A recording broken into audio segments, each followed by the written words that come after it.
प्रेम से बोलिए श्री सत्यनारायण भगवान की जय। आप सभी पर सत्यनारायण भगवान की कृपा सदा बनी रहे।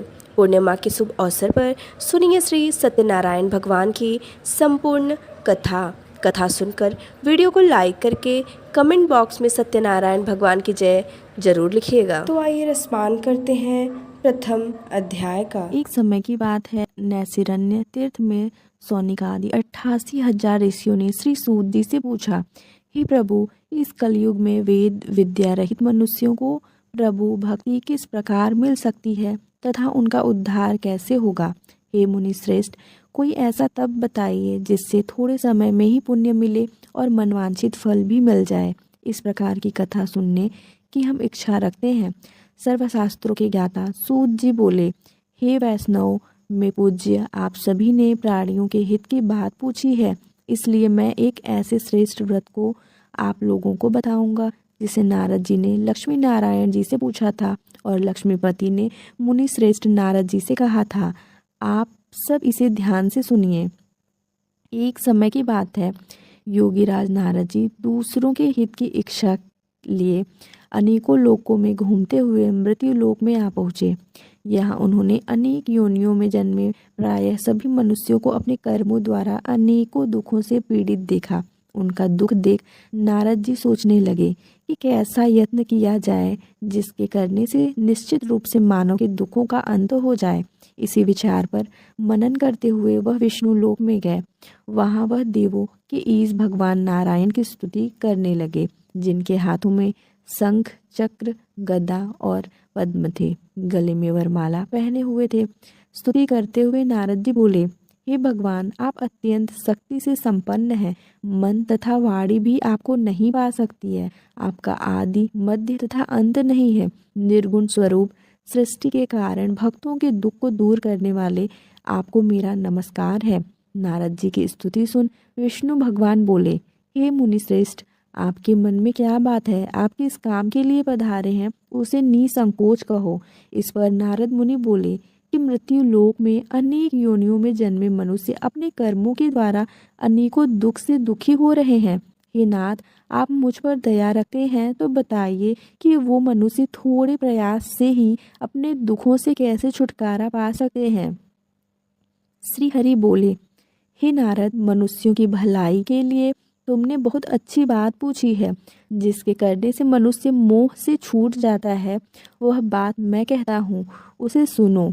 स्वर्गलोक व मृत्युलोक दोनों में एक दुर्लभ उत्तम व्रत है जो पुण्य देने वाला है। आज प्रेमवश होकर मैं उसे तुमसे कहता हूँ। श्री सत्यनारायण भगवान का यह व्रत अच्छी तरह विधान पूर्वक करके मनुष्य तुरंत ही यहाँ सुख भोग कर मरने पर मोक्ष पाता है। श्री हरि के वचन सुन नारद जी बोले कि उस व्रत का फल क्या है और उसका विधान क्या है। यह व्रत किसने किया था, इस व्रत को किस दिन करना चाहिए, सभी कुछ विस्तार से बताइए। नारद की बात सुनकर श्री हरि बोले, दुख व शोक को दूर करने वाला यह व्रत सभी स्थानों पर विजय दिलाने वाला है। मानव को भक्ति व श्रद्धा के साथ शाम को श्री सत्यनारायण की पूजा धर्म परायण होकर ब्राह्मणों व बंधुओं के साथ करनी चाहिए। भक्ति भाव से ही नैवेद्य, केले का फल, घी, धूप और गेहूं का आटा सवाया लें। गेहूं के स्थान पर साठी का आटा, शक्कर तथा गुड़ लेकर वह सभी भक्षण योग्य पदार्थों को मिलाकर भगवान का भोग लगाएं। ब्राह्मणों सहित बंधु बांधवों को भी भोजन कराएं। उसके बाद स्वयं भोजन करें। भजन कीर्तन के साथ भगवान की भक्ति में लीन हो जाए। इस तरह से सत्यनारायण भगवान का यह व्रत करने पर मनुष्य की सारी इच्छाएं निश्चित रूप से पूरी हो जाती हैं। इस कलिकाल अर्थात कलियुग में मृत्यु लोक में मोक्ष का यही एक सरल उपाय है। तो इस प्रकार से श्री सत्यनारायण व्रत कथा का प्रथम अध्याय संपूर्ण होता है। श्रीमन्नारायण नारायण नारायण भजमन नारायण नारायण नारायण। श्री सत्यनारायण भगवान की जय। अब आइए रसपान करते हैं श्री सत्यनारायण कथा के द्वितीय अध्याय का। सूत जी बोले, हे ऋषियों, जिसने पहले समय में इस व्रत को किया था उसका इतिहास कहता हूँ, ध्यान से सुनो। सुंदर काशीपुरी नगरी में एक अत्यंत निर्धन ब्राह्मण रहता था।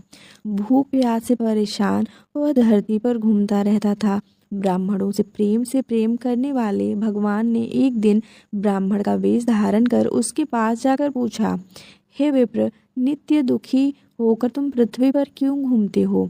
दीन ब्राह्मण बोला, मैं निर्धन ब्राह्मण हूँ, भिक्षा के लिए धरती पर घूमता हूँ। हे भगवान, यदि आप इसका कोई उपाय जानते हो तो बताइए। वृद्ध ब्राह्मण कहता है कि सत्यनारायण भगवान मनोवांछित फल देने वाले हैं, इसलिए तुम उनका पूजन करो। इसे करने से मनुष्य सभी दुखों से मुक्त हो जाता है। वृद्ध ब्राह्मण बनकर आए सत्यनारायण भगवान उस निर्धन ब्राह्मण को व्रत का सारा विधान बताकर अंतर ध्यान हो गए। ब्राह्मण मन ही मन सोचने लगा कि जिस व्रत को वृद्ध ब्राह्मण करने को कह गया है मैं उसे जरूर करूँगा। यह निश्चय करने के बाद उसे रात में नींद नहीं आई।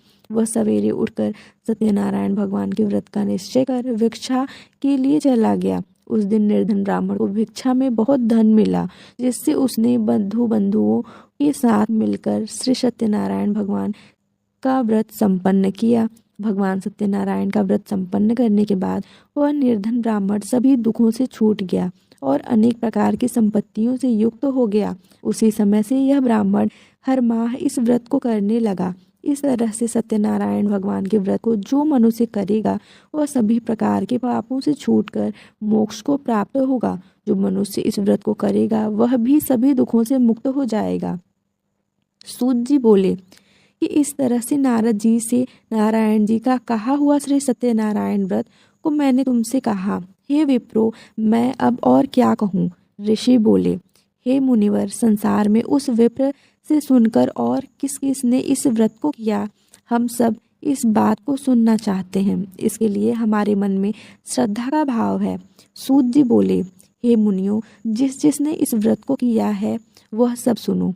एक समय वही विप्र धन व ऐश्वर्य के अनुसार अपने बंधु बांधवों के साथ इस व्रत को करने को तैयार हुआ। उसी समय एक लकड़ी बेचने वाला बूढ़ा आदमी आया और लकड़ियां बाहर रखकर अंदर ब्राह्मण के घर में गया। प्यास से दुखी वह लकड़हारा उनको व्रत रख करते देख विप्र को नमस्कार कर पूछने लगा कि आप यह क्या कर रहे हैं तथा इसे करने से क्या फल मिलेगा, कृपया मुझे भी बताइए। ब्राह्मण ने कहा, सब मनोकामनाओं को पूरा करने वाला यह सत्यनारायण भगवान का व्रत है। इनकी कृपा से ही मेरे घर में धन धान्य आदि की वृद्धि हुई है। विप्र से सत्यनारायण व्रत के बारे में जानकर लकड़हारा बहुत प्रसन्न हुआ। चरणामृत लेकर वह प्रसाद खाने के बाद वह अपने घर गया। लकड़हारे ने अपने मन में संकल्प किया कि आज लकड़ी बेचने से जो धन मिलेगा उसी से श्री सत्यनारायण भगवान का उत्तम व्रत करूंगा। मन में इस विचार को ले बूढ़ा आदमी सिर पर लकड़ियां रख उस नगर में बेचने गया जहां धनी लोग ज्यादा रहते थे। उस नगर में उसे अपनी लकड़ियों का दाम पहले से 4 गुना अधिक मिलता है। बूढ़ा प्रसन्नता के साथ दाम लेकर केले, शक्कर, घी, दूध, दही और गेहूं का आटा ले और सत्यनारायण भगवान के व्रत की अन्य सामग्रियां लेकर अपने घर गया। वहां उसने अपने बंधु बांधवों को बुलाकर विधि विधान से सत्यनारायण भगवान का पूजन और व्रत किया। इस व्रत के प्रभाव से वह बूढ़ा लकड़हारा धन, पुत्र आदि से युक्त होकर संसार के समस्त सुख भोग अंतकाल में बैकुंठ धाम चला गया। तो इस प्रकार से श्री सत्यनारायण भगवान के व्रत कथा का 2वां अध्याय संपूर्ण होता है। श्री सत्यनारायण भगवान की जय। अब आइए रसपान करते हैं श्री सत्यनारायण भगवान की कथा के 3 अध्याय का। सूत जी बोले, हे श्रेष्ठ मुनियों, अब आगे की कथा कहता हूँ। पहले समय में उल्का मुख नाम का एक बुद्धिमान राजा था। वह सत्यवक्ता और जितेंद्रिय था। प्रतिदिन देवस्थानों पर जाता और निर्धनों को धन देकर उनके कष्ट दूर करता था। उसकी पत्नी कमल के समान मुख वाली तथा सती साध्वी थी। भद्रशिला नदी के तट पर उन दोनों ने श्री सत्यनारायण भगवान का व्रत किया। उसी समय साधु नाम का एक वैश्य आया। उसके पास व्यापार करने के लिए बहुत सा धन भी था। राजा को व्रत करते देखकर वह विनय के साथ पूछने लगा, हे राजन, भक्ति भाव से पूर्ण होकर आप यह क्या कर रहे हैं? मैं सुनने की इच्छा रखता हूँ तो आप मुझे बताएं। राजा बोला, ही साधु, अपने बंधु बांधवों के साथ पुत्रादि की प्राप्ति के लिए एक महाशक्तिमान श्री सत्यनारायण भगवान का व्रत व पूजन कर रहा हूँ। राजा के वचन सुन साधु आदर से बोला, हे राजन, मुझे इस व्रत का सारा विधान कहिए। आपके कथनानुसार मैं भी इस व्रत को करूँगा। मेरी भी संतान नहीं है और इस व्रत को करने से निश्चित रूप से मुझे संतान की प्राप्ति होगी। राजा से व्रत का सारा विधान सुन व्यापार से निवृत्त हो वह अपने घर गया।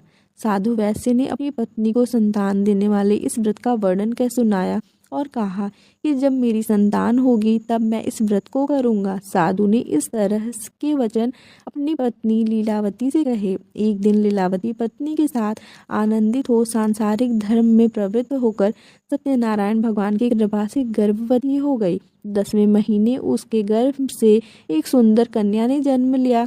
दिनों दिन वह ऐसे बढ़ने लगी जैसे कि शुक्ल पक्ष का चंद्रमा बढ़ता है। माता पिता ने अपनी कन्या का नाम कलावती रखा।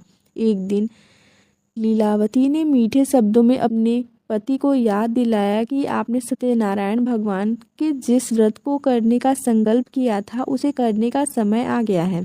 आप इस व्रत को करिए। साधु बोला कि हे प्रिय, इस व्रत को मैं उसके विवाह पर करूँगा। इस प्रकार अपनी पत्नी को आश्वासन देकर वह नगर को चला गया। कलावती पिता के घर में रह वृद्धि को प्राप्त हो गई।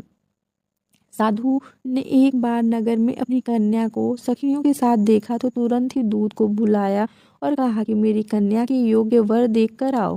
साधु की बात सुनकर दूत कंचन नगर में पहुंचा और वहां देखभाल कर लड़की के सुयोग्य वाड़िक पुत्र को ले आया। सुयोग्य लड़की को देख साधु ने बंधु बांधवों को बुलाकर अपनी पुत्री का विवाह कर दिया। लेकिन दुर्भाग्य की बात ये है कि साधु ने अभी भी श्री सत्यनारायण भगवान का व्रत नहीं किया।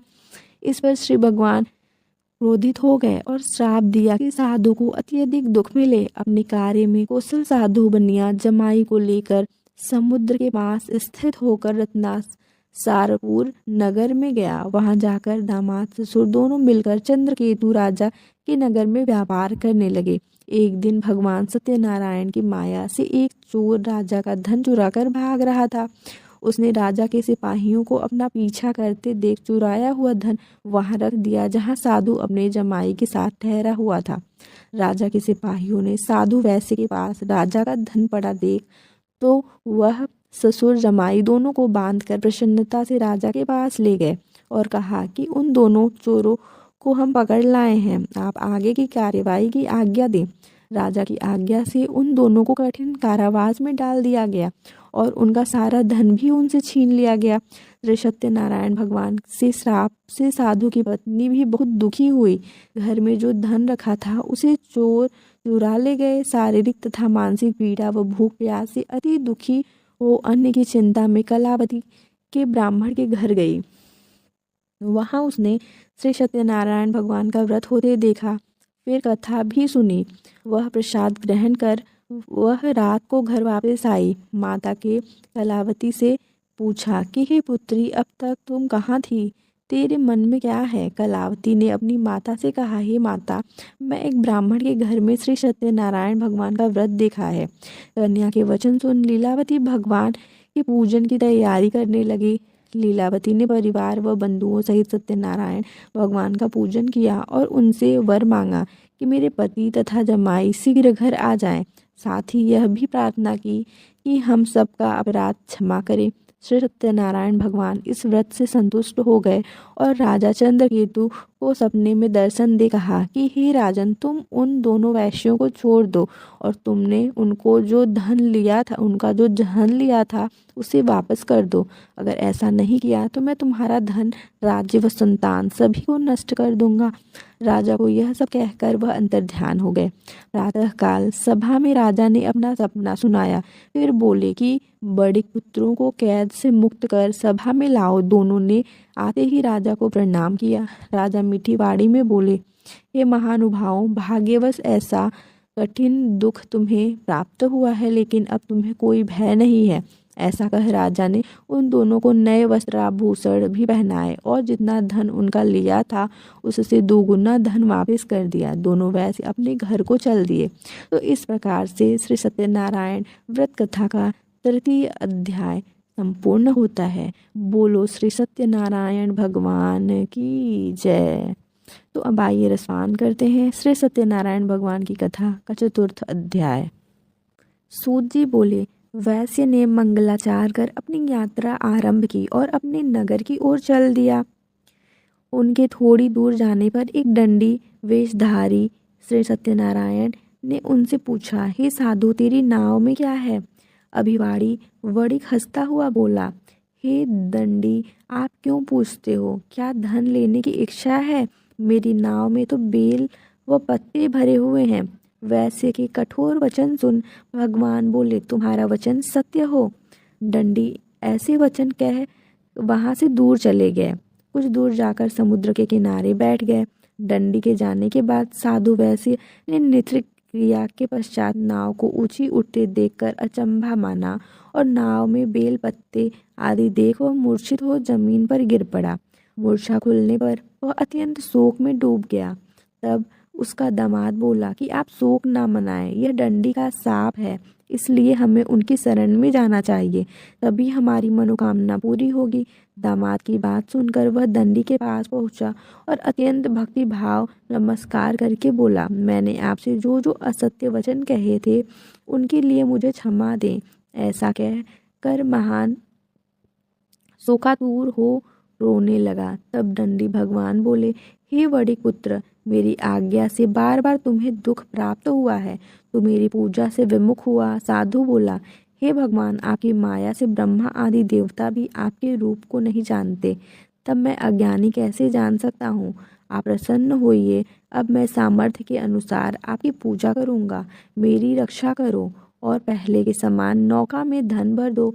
साधु वैश्य के भक्तिपूर्वक वचन सुनकर भगवान प्रसन्न हो गए और उसकी इच्छानुसार वरदान देकर अंतर ध्यान हो गए। ससुर जमाई जब नाव पर आए तो नाव धन से भरी हुई थी। फिर वही अपने अन्य साथियों के साथ सत्यनारायण भगवान का पूजन कर अपने नगर को चल दिए।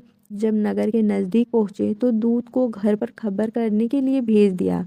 दूत साधु की पत्नी को प्रणाम कर कहता है कि मालिक अपने दामाद सहित नगर के निकट आ गए हैं। दूत की बात सुन साधु की पत्नी लीलावती ने बड़े हर्ष के साथ सत्यनारायण भगवान का पूजन कर अपनी पुत्री कलावती से कहा कि मैं अपने पति के दर्शन को जाती हूँ, तो कार्य पूर्ण कर शीघ्र आ जा। माता के ऐसे वचन सुन कलावती जल्दी से प्रसाद छोड़ अपने पति के पास चली गई। प्रसाद की अवज्ञा के कारण श्री सत्यनारायण भगवान रुष्ट हो गए और नाव सहित उसके पति को पानी में डुबो दिया। कलावती अपने पति को वहां ना पाकर रोती हुई जमीन पर गिर गई। नौका को डूबा हुआ देख वह कन्या को रोता देख साधु दुखी होकर बोला कि हे प्रभु, मुझसे तथा मेरे परिवार से जो भूल हुई है उसे क्षमा करें। साधु के दीन वचन सुनकर श्री सत्यनारायण भगवान प्रसन्न हो गए और आकाशवाणी हुई, हे साधु, तेरी कन्या मेरे पास प्रसाद को छोड़कर आई है, इसलिए उसका पति अदृश्य हो गया है। यदि वह घर जाकर प्रसाद खाकर लौटती है तो इसे इसका पति अवश्य मिलेगा। ऐसी आकाशवाणी सुन कलावती घर पहुंचकर प्रसाद खाती है और फिर आकर अपने पति के दर्शन करती है। उसके बाद साधु अपने बंधु बांधवों से श्री सत्यनारायण भगवान का विधि विधान से पूजन करता है। इस लोक का सुख भोग वह अंत में स्वर्ग जाता है। तो इस प्रकार से श्री सत्यनारायण भगवान की व्रत कथा का चौथा अध्याय समाप्त होता है। तो बोलिए श्री सत्यनारायण भगवान की जय। अब आइए रसपान करते हैं श्री सत्यनारायण भगवान की कथा का 5वां अध्याय। सूत जी बोले, हे ऋषियों, मैं और भी एक कथा सुनाता हूँ, उसे भी ध्यानपूर्वक सुनो। प्रजापालन में लीन तुंगध्वज नाम का एक राजा था। उसने भी भगवान का प्रसाद त्याग कर बहुत ही दुख सहन किया। एक बार वन में जाकर वन्य पशुओं को मारकर वह बढ़ के पेड़ के नीचे आया। वहां उसने ग्वालों को भक्ति भाव से अपने बंधुओं सहित सत्यनारायण भगवान का पूजन करते देखा। अभिमानवश राजा ने उन्हें देखकर भी पूजा स्थान में नहीं गया और ना ही उसने भगवान को नमस्कार किया। ग्वालों ने राजा को प्रसाद दिया, लेकिन उसने वह प्रसाद नहीं खाया और प्रसाद को वहीं छोड़ वह अपने नगर को चला गया। जब वह नगर में पहुंचा तो वहाँ सब कुछ तहस नहस हुआ पड़ा था। तो वह शीघ्र ही समझ गया कि यह सब भगवान ने ही किया है। वह दोबारा ग्वालों के पास पहुंचा और विधि पूर्वक पूजा करके प्रसाद खाया तो श्री सत्यनारायण भगवान की कृपा से सब कुछ पहले जैसा हो गया। दीर्घकाल तब सुख भोगने के बाद मरणोपरांत उसे स्वर्ग लोक की प्राप्ति हुई। जो मनुष्य परम दुर्लभ इस व्रत को करेगा तो भगवान सत्यनारायण की अनुकंपा से उसे धन धान्य की प्राप्ति होगी। निर्धन धनी हो जाता है और भय मुक्त हो जीवन जीता है। संतानहीन मनुष्य को संतान सुख मिलता है और सारे मनोरथ पूर्ण होते हैं। मानव अंतकाल में वैकुंठ धाम को जाता है। सूत जी बोले, जिन्होंने पहले इस व्रत को किया है अब उनके दूसरे जन्म की कथा कहता हूँ। वृद्ध सतानंद ब्राह्मण ने सुदामा का जन्म लेकर मोक्ष की प्राप्ति की। लकड़हारे ने अगले जन्म में निषाद बनकर मोक्ष प्राप्त किया। उल्कामुख नामक का राजा दशरथ होकर बैकुंठ को गए। साधु नाम के वैश्य ने मोर ध्वज बनकर अपने पुत्र को आरे से चीर कर मोक्ष पाया। महाराज तुंगध्वज ने स्वयंभू होकर भगवान से भक्ति युक्त हो कर्म का मोक्ष पाया। तो इस प्रकार से श्री सत्यनारायण भगवान की व्रत कथा का 5वां अध्याय समाप्त होता है। तो ये थी सत्यनारायण भगवान की संपूर्ण कथा। बोलो श्री सत्यनारायण भगवान की जय।